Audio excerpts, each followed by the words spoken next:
Melati kuntum, tumbuh melata, sayang merbah di pohon cemara. Assalamualaikum mulanya kata, saya sembah pembuka bicara. Assalamualaikum dan salam sejahtera kepada guru pensyarah kami, Encik Ismail, rakan-rakan sekelas dan juga semua penonton YouTube. Saya amat bersyukur kerana diberi peluang untuk membentangkan tugasan ini dengan kawan-kawan saya pada hari yang mulia ini. Izinkan saya mengucapkan terima kasih kerana masih berkeadaan sihat. Tajuk forum kami pada hari ini adalah perbezaan antara bahasa Melayu kuno dan bahasa Melayu klasik. Baiklah, tanpa membuang masa, saya akan memperkenalkan ahli-ahli panel yang berseri-seri pada hari ini, iaitu Saudari Mina dan Saudari VN. Dipersilakan Saudari VN dan Saudari Mina untuk memperkenalkan diri sendiri. Baiklah, terima kasih Saudari Syafa. Salam sejahtera kepada tuan-tuan dan puan-puan yang menonton video ini. Nama saya ialah Minaci Anak Perempuan Eden Jalian. Saya merupakan pelajar IPG Ipoh dari unit W1. Sudah terang lagi bersuluh bahasa Melayu berperanan afdal sejak zaman silam lagi untuk menyampaikan apa-apa maklumat sehingga hari ini. Jadi, saya akan mengupas apa-apa yang saya faham tentang bahasa Melayu kuno sebentar lagi. Sekarang, saya akan serahkan kepada Saudari Vian untuk pembentangan ini. Terima kasih Saudari Syafa dan juga ahli panel Mina. Nama saya ialah Tan Vian. Saya juga merupakan seorang pelajar meja bahasa Melayu daripada IPG Kampus Ipoh. Saya memang bersetuju dengan pendapat Saudari Mina bahawa bahasa Melayu memang penting dalam kehidupan seharian. Di mana bahasa Melayu telah menjadi bahasa rasmi, bahasa kebangsaan dan juga bahasa pengantar dalam pendidikan. Namun demikian, hari ini tumpuan kami bukanlah pada bahasa Melayu moden, tetapi pada bahasa Melayu kuno dan juga bahasa Melayu klasik. Oleh itu, saya akan menjelaskan bahasa Melayu klasik di mana digunakan pada abad ke-14 hingga abad ke-19. Selesai sudah pengenalan diri kedua-dua ahli panel pada hari ini. Marilah kita sama-sama mendengar hujah-hujah Mina terlebih dahulu tentang bahasa Melayu kuno.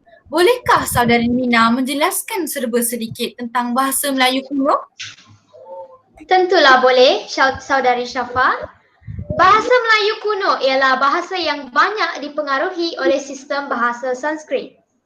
Hal ini disebabkan pada masa itu, kebanyakan masyarakat Melayu beragama Hindu. Bahasa Sanskrit telah menjadi bahasa bangsawan dan mempunyai hierarki yang tinggi. Sifat bahasa Melayu yang mudah dilentur mengikut keadaan juga merupakan penyebab bahasa asing seperti Sanskrit diterima.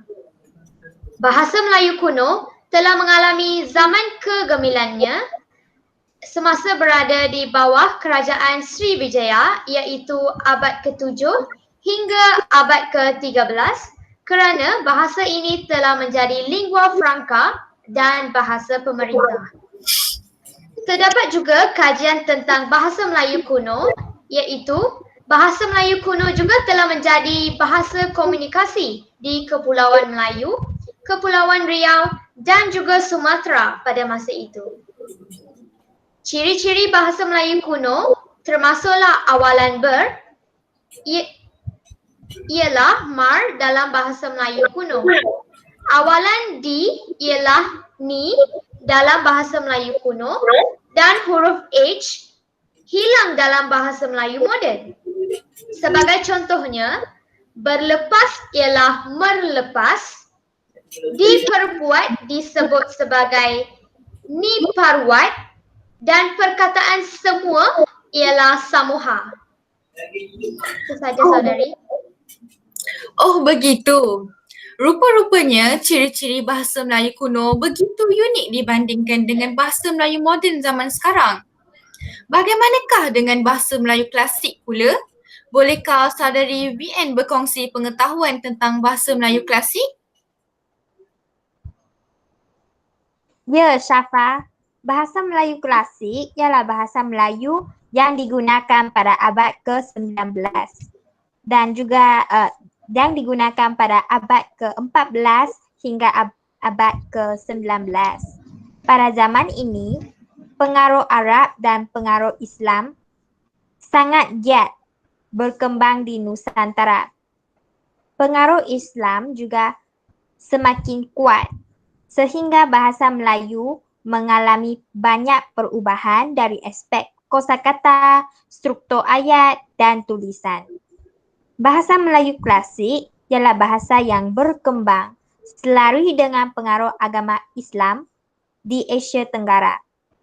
Bahasa Melayu ini berkembang pesat pada zaman Kerajaan Melayu Melaka. Kemudiannya, bahasa Melayu klasik berpindah ke Aceh dan akhirnya Johor Riau. Bahasa klasik ini lebih jelas berbanding dengan bahasa Melayu kuno. Bahasa Melayu klasik juga dapat dibuktikan dengan penemuan batu-batu bersurat, bukti terawal tulisan Jawi yang digunakan dalam bahasa Melayu. Didapati di Sungai Teresat, Kuala Berang, Terengganu. Antara ciri-ciri bahasa Melayu klasik termasuklah ayat yang panjang, berulang, pasif dan berbelit-belit. Bahasa Melayu klasik juga menggunakan ayat songsang atau pasif dengan lebih banyak.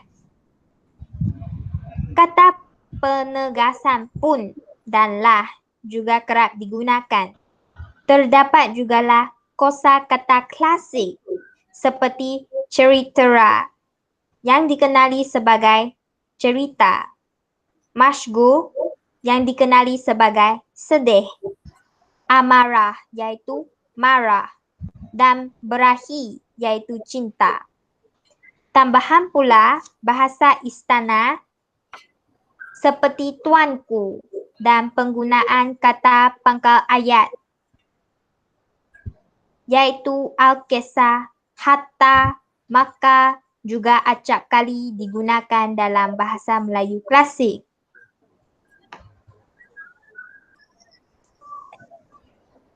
Kelihatannya kedua-dua bahasa Melayu kuno dan bahasa Melayu klasik mempunyai keunikan dan ciri-ciri yang tersendiri.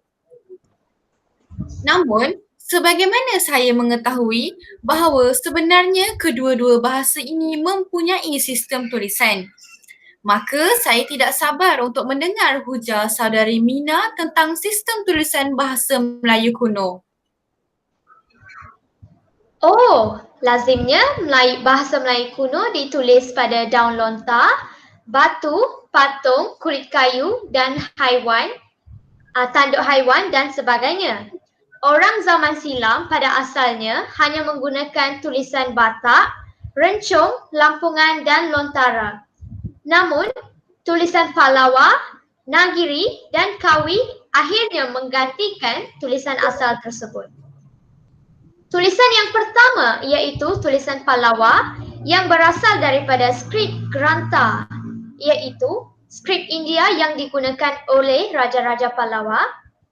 Tulisan Pallawa ini dapat dibuktikan dengan penemuan batu bersurat Kota Kapur. Tulisan yang kedua iaitu tulisan Nagiri.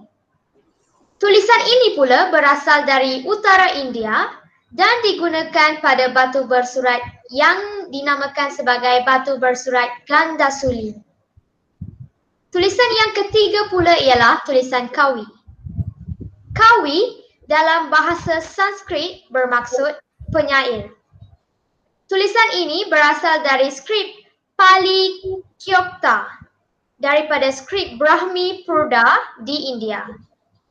Ia berbentuk kursif pada daun lontar diubah suai dan kemudiannya diukir pada batu. Tulisan Nagiri boleh dibuktikan dengan penemuan batu bersurat di Jogeng pada 1179 Masihi.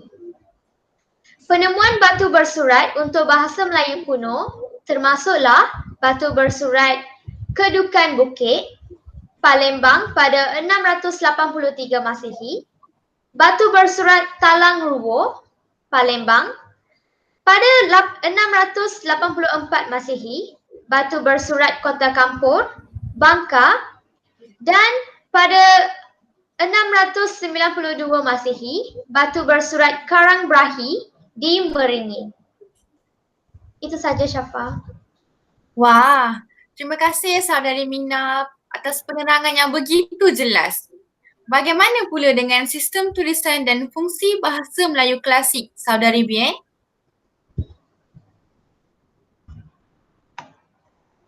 Sistem tulisan bahasa Melayu klasik telah ditandai oleh adanya aksara atau sistem tulisan Jawi. Tulisan Jawi berasal daripada bahasa Arab yang kemudiannya disesuaikan dengan bunyi bahasa Melayu.